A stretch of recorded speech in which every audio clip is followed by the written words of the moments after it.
हिंद साथियों, स्वागत है आपका अपने यूट्यूब चैनल स्मार्ट फौजी भाई में। तो साथियों, एसएससी एमटीएस एग्ज़ाम 2023 आज 19 मई सेकंड शिफ्ट का एग्ज़ाम का जो एनालिसिस है, उसका एनालिसिस आ चुका है। तो जो क्वेश्चन पूछे गए थे 19 मई को आज सेकंड शिफ्ट में, उसका हम आपको यहाँ पर एनालिसिस बताएंगे। तो चलिए स्टार्ट करते हैं वीडियो को। जो आज पहला क्वेश्चन पूछा गया था दोस्तों, वो ये पूछा गया था कि जो हैलोवीन डे है, वो किस दिन जो है वो मनाया जाता है। तो हैलोवीन एक त्यौहार है जो 31 अक्टूबर की रात को मनाया जाता है। हर वर्ष जो है वो 31 अक्टूबर की रात को मनाया जाता है। जो दूसरा क्वेश्चन पूछा गया था, कोबी बीन ब्रायंट किस खेल से जुड़े हुए हैं? जो कोबी बीन ब्रायंट प्लेयर है, ये किस खेल से जुड़े हुए हैं? तो ये एक अमेरिकी पेशेवर बास्केटबॉल खिलाड़ी है। तो दोस्तों, ये जो बास्केटबॉल खिलाड़ी हैं अमेरिका के, हो सकता है ये रिपीट हो नेक्स्ट शिफ्ट में भी। तो उससे जो नेक्स्ट क्वेश्चन आया हुआ था यहाँ पर, जो नबार्ड है उसमें जो आर है वो किसको दर्शाता है? नबार्ड में जो आर है वो किसको दर्शाता है? नबार्ड का अर्थ है राष्ट्रीय कृषि और ग्रामीण विकास बैंक। इसकी फुल फॉर्म होती है national bank of agriculture and rural development. NABARD की स्थापना जो है वो 12 जुलाई 1982 को हुई थी। इसका मुख्यालय भारत के मुंबई में है। तो दोस्तों, अभी तो ये क्वेश्चन पूछा गया है पहला, जिसमें आर का क्या अर्थ है, तो हो सकता है इसमें डी का अर्थ पूछ लिया जाए नेक्स्ट शिफ्ट में आने वाली में। और जिसकी स्थापना कब हुई है ये भी इम्पोर्टेंट है, और मुख्यालय कहाँ है, ये नबार्ड के बारे में आपको जो है वो हर तरह से जो है वो जानकारी होनी चाहिए, तभी जो है वो आने वाली शिफ्ट में आपको इसका फ़ायदा मिल सकता है। और इसकी स्थापना 6वीं पंचवर्षीय योजना 1980 और 1985 के दौरान हुई थी। ये भी बहुत ही इंपॉर्टेंट फैक्ट है आपके लिए कि जो इसकी स्थापना है वो कब हुई थी, ये भी पूछ सकता है, और किस पंचवर्षीय योजना के तहत हुई थी। तो आपको मतलब टिप पे याद होना चाहिए कि 6वीं पंचवर्षीय योजना के तहत जो है वो इसकी स्थापना हुई थी, और शिवरामन समिति के द्वारा। ये भी कुछ पूछ सकता है एसएससी क्वेश्चन कि किस समिति द्वारा जो है नबार्ड की स्थापना की गई थी। तो जो शिवरामन समिति है उसके द्वारा जो है वो नबार्ड की स्थापना की गई थी। तो चलिए नेक्स्ट क्वेश्चन क्या है। नेक्स्ट क्वेश्चन यहाँ पर ये पूछा गया था, जो इल्बर्ट बिल है वो किससे संबंधित है? जो आपका इल्बर्ट बिल है वो यूरोपियों के मुकदमों के संबंध में भारतीय मजिस्ट्रेटों पर लगाई गई अयोग्यता को हटाना था। इसका जो मेन मकसद था, जो भारतीय मजिस्ट्रेटों पर लगाई गई अयोग्यता को हटाना था। नेक्स्ट क्वेश्चन की बात करते हैं। एल्बर्ट बिल को लॉर्ड रिपन के वाइसरायशिप के दौरान 9 फरवरी 1833 को सर कर्टिन एल्बर्ट ने ड्राफ्ट किया था। तो ये भी फैक्ट जो है आपके लिए जानकार हैं, आपको ये फैक्ट पता होने चाहिए। नेक्स्ट क्वेश्चन यहाँ पर पूछा गया था कि गांधी सागर बांध किस नदी पर है? तो गांधी सागर बांध जो है वो चंबल नदी पर बना हुआ है। बांध मध्य प्रदेश के मंदसौर नीमच जिले में स्थित है। आधारशिला इसकी कब रखी गई थी? 1954 को। ये फैक्ट जो है आपको अपने जो आने वाले जो शिफ्ट हैं उनके लिए बहुत ही इंपॉर्टेंट फैक्ट हो जाते हैं, क्योंकि इस शिफ्ट में तो आपको पूछ ले कि किस राज्य में है, अगली बार पूछ सकते हैं। अभी तो पूछा है किस नदी पे है, अगली बार किस राज्य में है, और इसकी आधारशिला कब रखी गई थी। और बांध चंबल नदी मध्य भारत पठार क्षेत्र में है। नेक्स्ट क्वेश्चन की बात करेंगे हम यहाँ पर। नेक्स्ट क्वेश्चन पूछा गया था आप लोगों से, दिलरस बन्नू बेगम के मकबरे को किस नाम से जाना जाता है? तो हिस्ट्री का क्वेश्चन है ये। तो 1657 में दिलरास बानो की मौत के बाद उनकी याद में मकबरा बनाया गया। मुगल बादशाह और औरंगजेब हूबहू ताजमहल की तरह मकबरा बनाना चाहता था, लेकिन उतना भव्य ना बनवा सका। उसने महाराष्ट्र के औरंगाबाद में मकबरे का निर्माण कराया, जिसे बीबी का मकबरा के नाम से भी जाना जाता है। तो इम्पोर्टेंट फैक्ट है इसके कुछ, आप इन सभी को तैयार करके जाएं।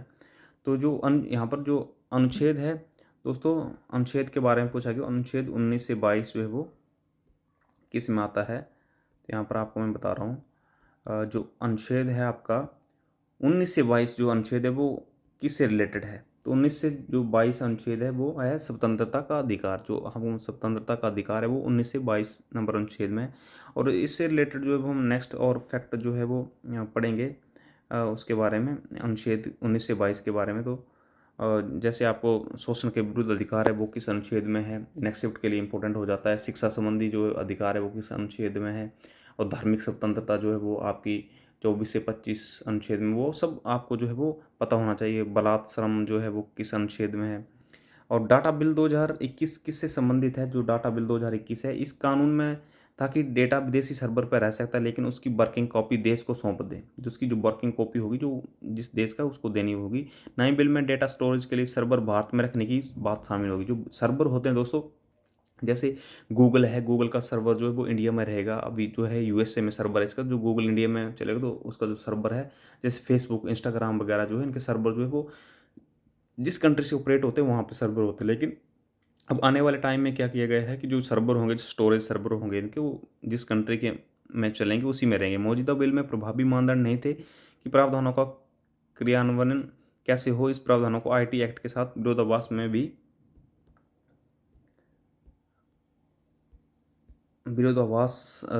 था। केलुचरण महापात्र किस नृत्य से संबंधित है? दोस्तों ये बहुत बार पूछा जाता है और ये बहुत ही महान हस्ती हैं, उड़ीसी नृत्य से संबंधित है केलुचरण महापात्र जो है वो ये। और इसके बारे में कुछ फैक्ट हम पढ़ेंगे। डाटा बिल 2021 किससे संबंधित है, ये आपको मैंने पढ़ा दिया है। और जो केलुचरण महापात्र हैं ये उड़ीसी नृत्यक है हमारे। और करो या मरो का नारा जो है वो गांधी जी ने किस आंदोलन में दिया था? गांधी जी के भारत छोड़ो आंदोलन के दौरान इस नारे का प्रयोग किया गया था। महात्मा गांधी के नेतृत्व में भारतीय राष्ट्रीय कांग्रेस ने औपचारिक रूप से 9 अगस्त 1942 को इसकी शुरुआत की थी दोस्तों। तो 9 अगस्त 1942 जो डेट है आपको वो याद होनी चाहिए। जो नेक्स्ट क्वेश्चन पूछा हुआ था यहाँ पर कि संस्कृत भाषा कहाँ से लाया गया है? तो संस्कृत जो भाषा है हमारी दोस्तों वो संस्कृत भारतीय उपमहाद्वीप की एक भाषा है। संस्कृत एक हिंदी आर्य भाषा, जो हिंदी आर्य लोग थे उनके उससे ही जो संस्कृत भाषा है उसका इतिहास है। जब दो टेक्टोनिक प्लेट पास आती है तो क्या होता है? इसका दोस्तों आंसर मेरे को नहीं मिल पाया, लेकिन जो नेक्स्ट क्वेश्चन है वो 1756 में अलीवर्दी खान की मृत्यु के बाद बंगाल का नवाब कौन बना था? 1756 के बाद जो अलीवर्दी खान की मृत्यु हो गई थी उसके बाद नवाब सिराजुद्दौला जो है वो बंगाल के नवाब बने थे 1757 में। वे बंगाल के अंतिम स्वशासित नवाब थे। मुर्शिद कुली खान बंगाल के पहले नवाब थे, ये भी पूछा जा सकता है आपसे, इंपॉर्टेंट फैक्ट्स हैं आपके लिए। और मीर जाफर ने ब्रिटिश प्रभाव के तहत बंगाल के पहले नवाब के रूप में भी कार्य किया था। अलीवर्दी खान 1740 से 1756 में बंगाल के नवाब के रूप में कार्य किया था। नेक्स्ट क्वेश्चन की यहाँ पर हम बात करेंगे जो कोशिका की खोज। दोस्तों कोशिका के जितने भी क्वेश्चन हैं मैं आपको बता देता हूँ शुरू से लेकर अंत तक, जो है वो आप कोशिका का कोई भी टॉपिक ना छोड़े, क्योंकि हर शिफ्ट में कोशिका का एक या दो क्वेश्चन जो पूछा ही जा रहा है। रॉबर्ट हुक ने कोशिका की खोज 1665 में की थी। सबसे लंबी कोशिका न्यूरॉन है। सबसे बड़ी कोशिका शुतुरमुर्ग का अंडा होता है। ये सारे इंपॉर्टेंट फैक्ट जो आपके आने वाले एग्जाम में बहुत ही महत्वपूर्ण होंगे। A brief history of time पुस्तक किसने लिखी थी? तो a brief of history time पुस्तक जो है इसके लेखक हैं स्टीफन हॉकिंस। वह एक अंग्रेजी सैद्धांतिक वैज्ञानी, भौतिक विज्ञानी, ब्रह्मांड विज्ञानी और लेखक थे। ब्रिटिश भौतिक विज्ञानी और ब्लैक होल सिद्धांतकार स्टीफन हॉकिंस की मृत्यु 14 मार्च को हुई थी। तो ब्रिटिश इन्होंने ब्लैक होल का सिद्धांत भी दिया था स्टीफ हॉकिंस ने। तो ये भी इंपॉर्टेंट फैक्ट आप सभी के लिए। ब्रिजभूषण कावड़ा जो है वो किससे संबंधित है? ये दोस्तों एक भारतीय शास्त्रीय संगीत के रत्नों में से एक है और जोधपुर राजस्थान से संबंधित है। और आपसे पूछा जा सकता है ब्रिजभूषण कावड़ा जो किस स्टेट से हैं, तो आपको पता होना चाहिए कि वो राजस्थान से है। ओके, चलिए नेक्स्ट क्वेश्चन की बात करते हैं। यहाँ पर जो नेक्स्ट क्वेश्चन था, राज्यपाल बनने की न्यूनतम आयु क्या है? ये तो सिंपल सी बात है, आपको सभी वो फैक्ट याद होने चाहिए। जो राज्यपाल और राष्ट्रपति के लिए वो 35 वर्ष होती है। और जो आपका लोकसभा का जो विधायक वगैरह जो होते हैं वो उनके लिए कितनी होती है? वो 25 वर्ष। ठीक है, ये इंपॉर्टेंट फैक्ट जो है आपको। और राज्यसभा सांसद बनने के लिए 30 वर्ष। चलिए नेक्स्ट बात करते हैं नेक्स्ट क्वेश्चन की। और राज्यपाल के बारे में थोड़ा सा और जान लेते हैं इन इम्पोर्टेंट फैक्ट। भारत के संविधान के अनुसार राज्यपाल बनने के लिए व्यक्ति की आयु न्यूनतम 35 वर्ष होनी चाहिए। राज्यपाल को भारत का नागरिक होना चाहिए। उसे संसद किसी भी सदन या राज्य विधायिका के सदन का सदस्य नहीं होना चाहिए। राज्यपाल का लाभ कोई पद धारण नहीं करेगा। नेक्स्ट क्वेश्चन की बात करते हैं हम यहाँ पर। भारत में जनसंख्या वितरण विभिन्न कारकों से प्रभावित होता है। The population distribution in India, जो पॉपुलेशन का डिस्ट्रीब्यूशन, इस तरह का कोई क्वेश्चन आया हुआ था। भारत में जनसंख्या वितरण विभिन्न कारकों से प्रभावित होता है, जैसे स्थलाकृति और जलवायु, अवसर प्रदान, प्रवासन पैटर्न, आर्थिक विकास और नौकरी। जो इसका जो डिस्ट्रीब्यूशन है, जो अलग अलग क्षेत्रों में जो लोग मतलब चले जाते हैं, उसका क्या कारण है? तो एक तो पहले स्थलाकृति, जो हमारी भौगोलिक परिस्थितियाँ हैं वो अलग हैं, और जलवायु, उसके अवसर, और जो रोजगार वगैरह के अवसर हैं उस पर, प्रवासन पैटर्न, आर्थिक विकास और नौकरी के चक्कर में जो है लोग इधर उधर बाहर चले जाते हैं। यही कारण है इसका।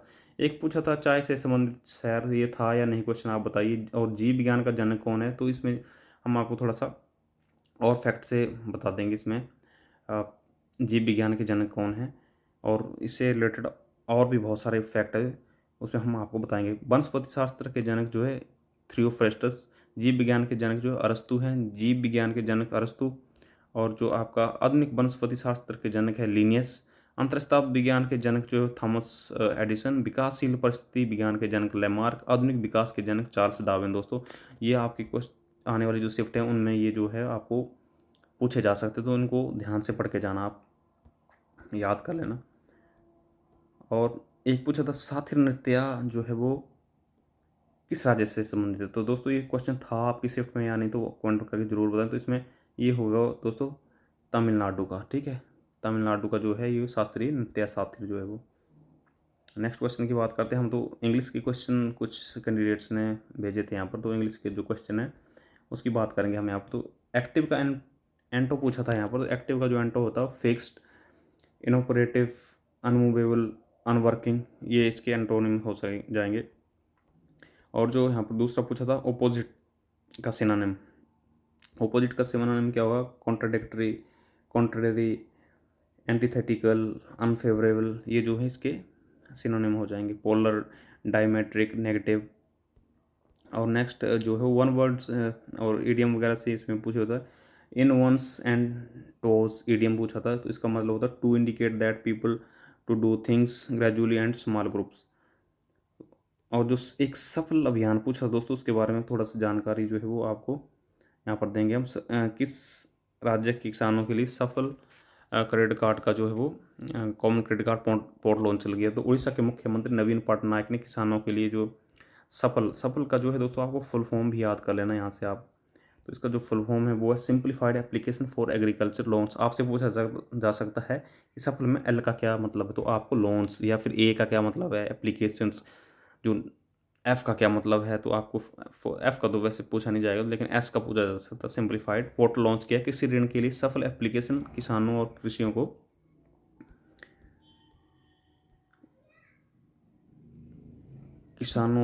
को जो है वो ऋण इसमें उपलब्ध करवाया जाएगा। ये देश का पहला ऑनलाइन कृषि ऋण सुविधा पोर्टल, देश का पहला ऑनलाइन कृषि का जो है वो पोर्टल है। प्रथम भारतीय एकमात्र टेनिस खिलाड़ी हैं जिन्होंने 7 ओलंपिक खेलों में भाग लिया है। कौन से हैं ये आपके लिएंडर पेस 7 ओलंपिक खेलों में प्रतिस्पर्धा करने वाले पहले भारतीय और एकमात्र टेनिस खिलाड़ी है। लिएंडर पेस ओलंपिक पदक जीतने वाले एकमात्र भारतीय टेनिस खिलाड़ी हैं। तो इंपॉर्टेंट फैक्ट्स होते हैं, इनको आपको जो है वो दोस्तों याद करके जाना। आपकी जो नेक्स्ट शिफ्ट है, उन्होंने पुरुषों में एकल वर्ग में अटलांटा ओलंपिक खेलों में 1996 में कांस्य पदक जीता था। उनके नाम डेविस कप सर्वाधिक युगल जीत का रिकॉर्ड भी है। दोस्तों ये थे आज के क्वेश्चन। वीडियो कैसा लगा आपको कमेंट करके ज़रूर बताएं। तो नेक्स्ट शिफ्ट जो है वो इसके अकॉर्डिंग जो अपने जो क्वेश्चन है वो आप तैयारी करके जाएं। Best of luck. जय हिंद, जय भारत, वंदे मातरम।